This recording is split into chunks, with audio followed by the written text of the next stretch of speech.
from being chosen as a Pro Bowl alternate. What does that mean? I mean, to be chosen not just for your work on special teams specifically. Yeah, I would just say, of course, not what I expected at the beginning of the year, but it just goes to show the amount of work that somebody could do on the football field. Like the more you can do, the better. And the work I put in for special teams has kind of made an impact on the team. So I think that's just really just showing the young guys more than anything. And I know Mike Tomlin was talking the other day, and it sounds like it might be a possibility if they clinch that they could rest some starters. How do you guys prepare for that? Does it affect preparation at all? Oh, yeah. I haven't heard anything about that, so we're preparing for the starters. All right, we're good. Great, and you've really embraced that role in special teams this year. What kind of went into that mindset? And what does it take to kind of beat a good special team, especially when you're a starter too? Yeah, I think it just takes a lot of effort, if anything. It's not something that you should take lightly. As we see any kind of plays go to the house on special teams. So every play is important. It's really just giving max effort, and when your starters start on special teams, I think that speaks volumes, for the rest of the team. There was one of those NFL films videos of Aaron. He beat a defender, big game. He was joking, "Hey, you can't outrun a 42-year-old," stuff like that. Just when you see him though, at his age, doing some of the things he's still doing. What goes through your mind? What's it like trying to defend a player like that? Yeah, I don't know, but how about Phillip Rivers though? Y'all saw Phillip Rivers? Man, I saw his mic'd up. That was funny. But we know Aaron Rodgers is a future Hall of Famer. We know what he's bringing to the table nowadays and how he's changed his game a little bit. So, and they playing pretty well right now despite the injuries and the kind of setbacks they've had. So he's playing at a high level, man, and we're going to prepare for it. How do you think them not having Metcalf will affect things? I think that we all know what he brings to the table. He's a down-the-field receiver, strong hands, got a lot of rack. They got a lot of receivers hurt right now, so he was a big focal point for them. So I'm sure that they'll do a lot more with their tight ends now. Get Gainwell involved a little bit. So, it's probably going to change a few things for him. Do you guys hope that they still have something to play for on Sunday, because there's a chance they can clinch on Saturday night? Oh, that's okay. I don't know. I guess it ain't got nothing to do with me. You might end up seeing Mason Rudolph. Hey, I hope he throw me a pick then. Special teams other than punt, punt team.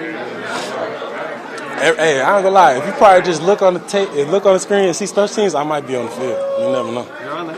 I'm on that many. Is that this year only you're doing it, or more so than before? Yeah, I'll say this year is more than before. Great. Look at your guys' defensive numbers from over the last 3 years since Jim has been here, and winning or losing, you're at the top of the league in so many key categories. What is it about Jim that he can keep everyone motivated no matter what the record is? What's it like to play for him even when you guys as a team are facing everything? Yeah, I think that's special, having a coach that could keep the players motivated despite the circumstances. 3 wins in a season for 2 years now, so it's not easy playing defense like that, and especially being a high-ranked defense. I think that really speaks volume for the coach, the amount of impact that he has on his players, and it really relates to our play on the field despite the circumstance. It's really crazy if you think about it. So. Man, have you ever, just talking about Metcalf, have you ever been harassed like a man like that? Okay. I thought you were going to say bye. No, I haven't had that. I don't know what that situation was, so I can't really speak on that. But, I don't know. What do you I thought you were going to say, has he ever harassed me? Oh, no. Hell no. Hell no. You're a funny guy, man. Funny guy. All right, good. And Merry Christmas, everybody, too.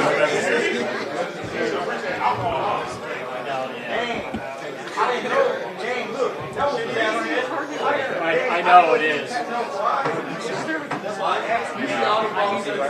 I moved 3 times and zoomed in 3 times.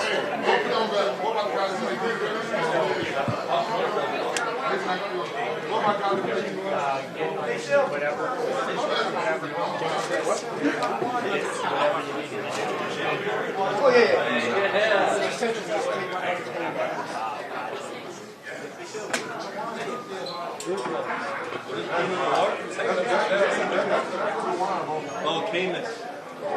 That's how.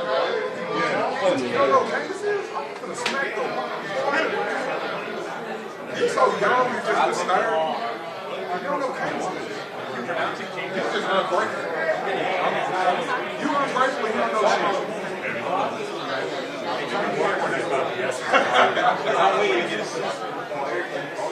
I ain't got no money, so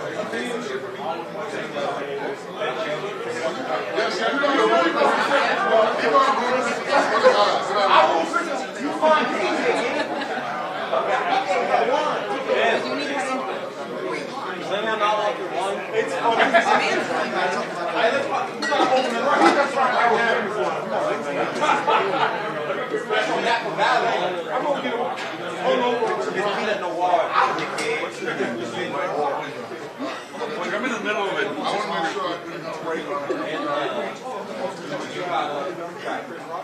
So it's good down there. That's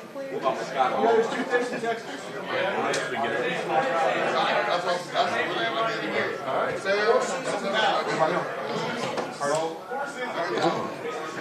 But it was straight.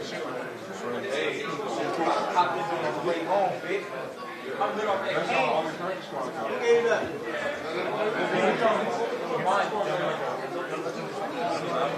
I'm like huge.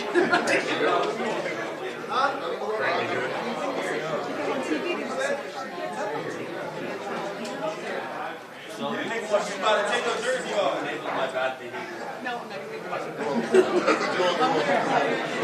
Hey, you need a clear glass.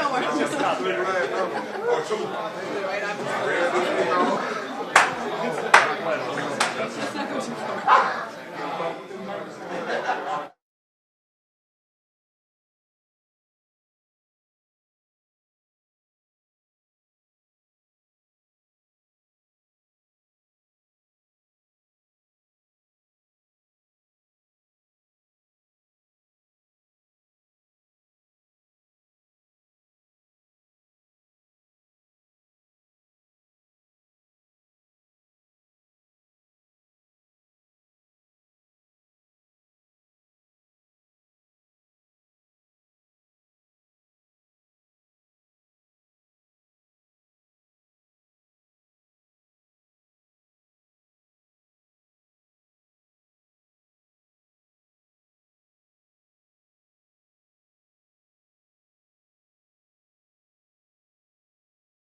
Yeah, right.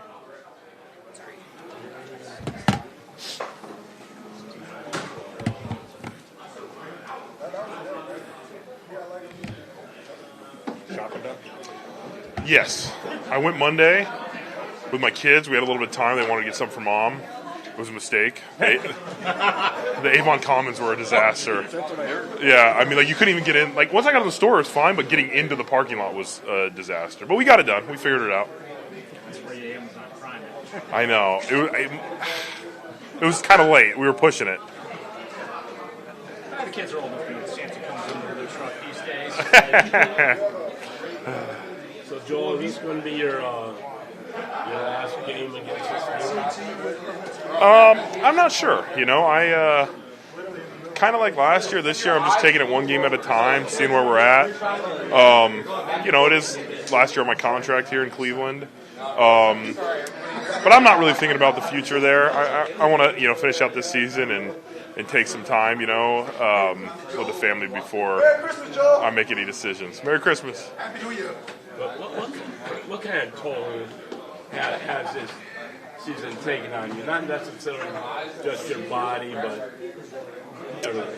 It's frustrating. It's taken a lot. Like, winning is so much better than losing. Like, even this last game where we were, competitive and we were competing, we had a chance to go win it. Like, it's so much more fun when you're out there competing to win the games than, these 2-minute drives in the second half. So it's been tough. You see injuries around you see guys, quarterback changes, all types of things. You thrive on consistency as a player, and we just haven't quite had that, the last couple of years. So that part of it has been difficult. Yesterday, you kind of described him as a Hall of Famer, and he's coached you for 6 years. So, just what does it mean to you to hear something like that from him? Yeah, I appreciate that. I have a ton of respect for Coach Stefanski. But if anybody says that stuff, like it's very nice. You respect it, you appreciate it. That's what you do it for. You do it for the respect of your coaches and your teammates, the guys you play against.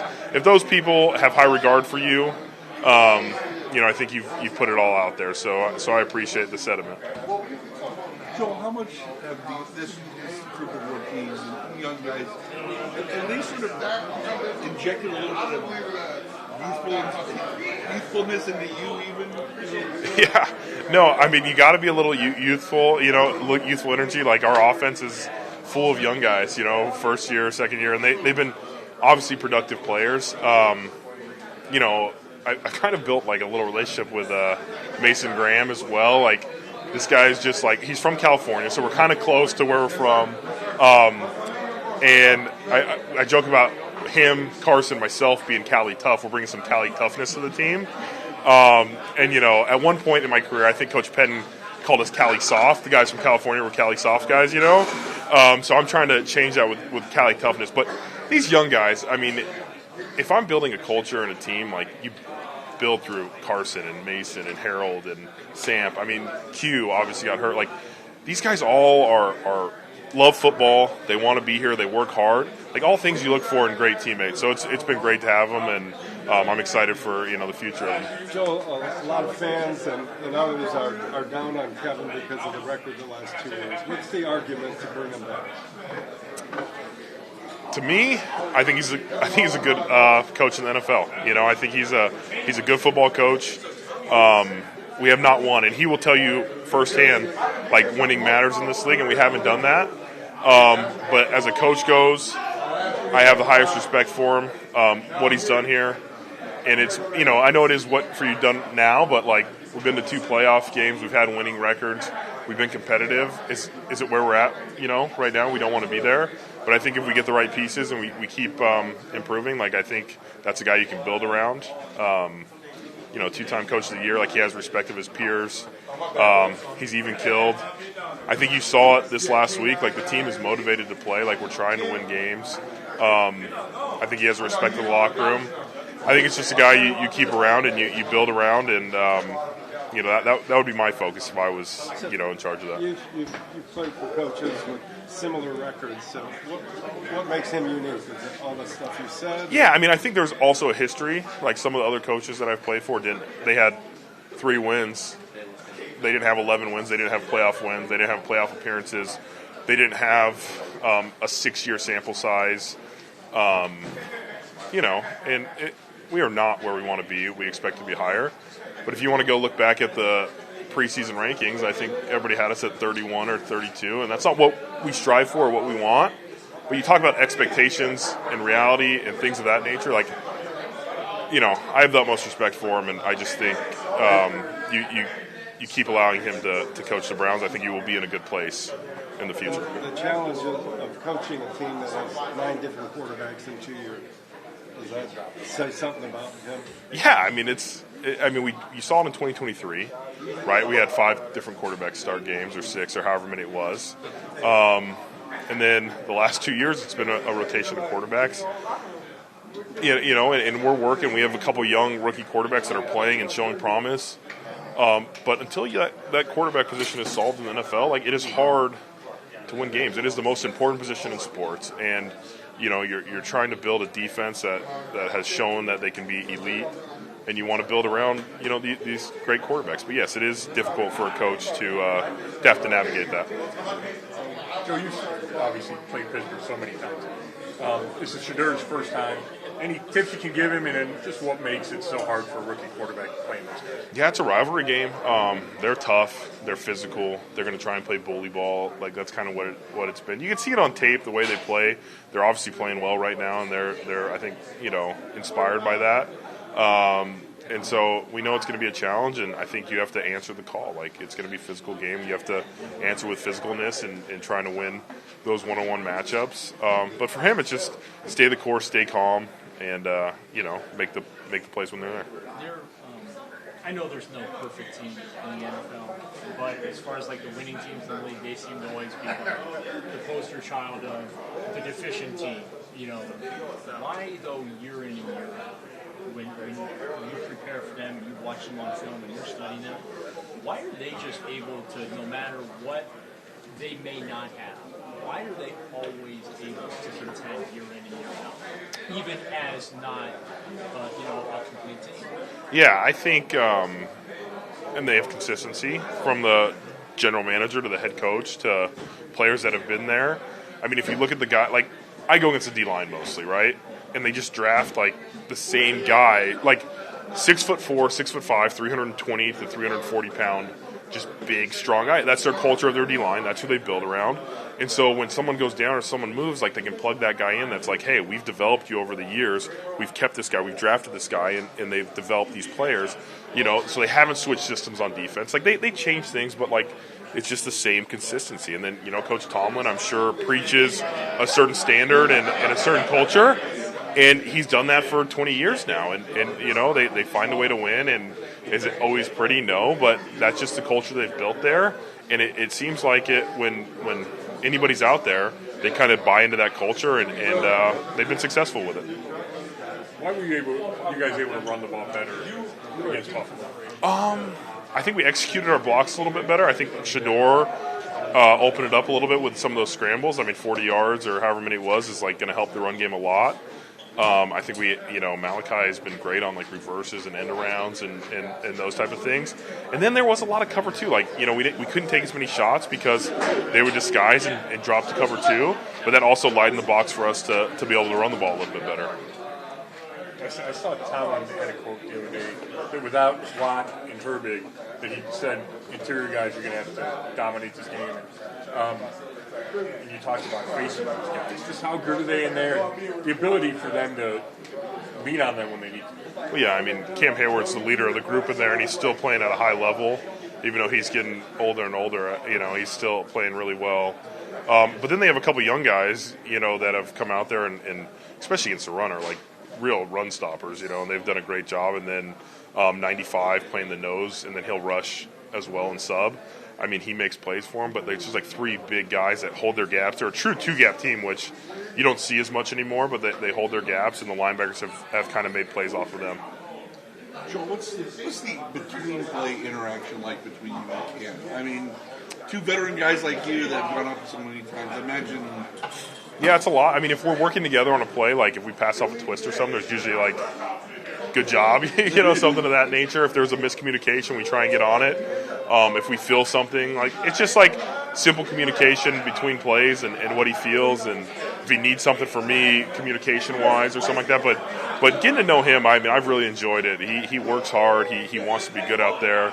And it's been easy for him to fill in, and we've had probably 10 weeks now together, and so it's been nice. But I mean, the interaction between you and Cam Hayward. Oh, Cam Hayward! I thought you were talking about the left tackle. I was like, yeah, we don't really say much. I think there's a mutual respect, but he's out there. He's trying to lead his defense. He's trying to be, a physical presence, and I'm trying to block him. I just didn't know if I mean, like I said, there's a mutual. Usually at the captain's coin toss, there's a how's it going, like good luck, and then after the game, good game, and we're kind of on our way. So the Pro Bowl really discriminates against big fellas, huh? Yeah, that was kind of weird. Truthfully, like the guards that got in for the AFC are all good players and stuff. I do think it's a little weird that they only pick and choose which positions have alternates now. They've changed it where like offensive linemen, defensive ends, kickers. There's no alternates for those positions, which if they want to do that all around, like I understand. But if you're going to have alternates for other positions, I feel like Pro Bowls in the future might be a little bit, off kiltered there. Yeah. And then I feel like, no disrespect to the guys that played 6 games. Joe Alt, like he's a great player, and I think he has a lot of Pro Bowls in his future. But unless you're starting, over half the games, I feel like it's hard to be like, yes, this guy's a Pro Bowl and take the list really seriously, So there's some things that they can clean up, and there wasn't really much communication. Dan kind of told me like they're not really doing alternates like the day before the list came out. I was like, oh, that's interesting, So we'll see. I don't know. I like I said, I had a lot of respect for the guys that did make it, and it's still, especially for a lineman, like you don't have stats, you don't have anything to back it up. So Pro Bowls, all pros are kind of your resume. And so to not have an opportunity if someone is hurt, or just to know, like, even if you're like, oh, you're second alternate, like, that's still a lot of respect in this league as, like, a player, You're like, oh, you're the 4th best guard in the AFC. Like, I feel like there's respect that comes with that, and just knowing it as a player. And truthfully, as a young guy, like, for a guard, to get your foot in the door, sometimes you have to be an alternate to get in. And now they're not giving those guys a chance. So, they make those decisions. I know they want to go do flag football and watch the guys throw around, but I know it was always a fun trip for the linemen that got to make it. You play dodgeball, right? Yeah, I don't know what they're doing with it though.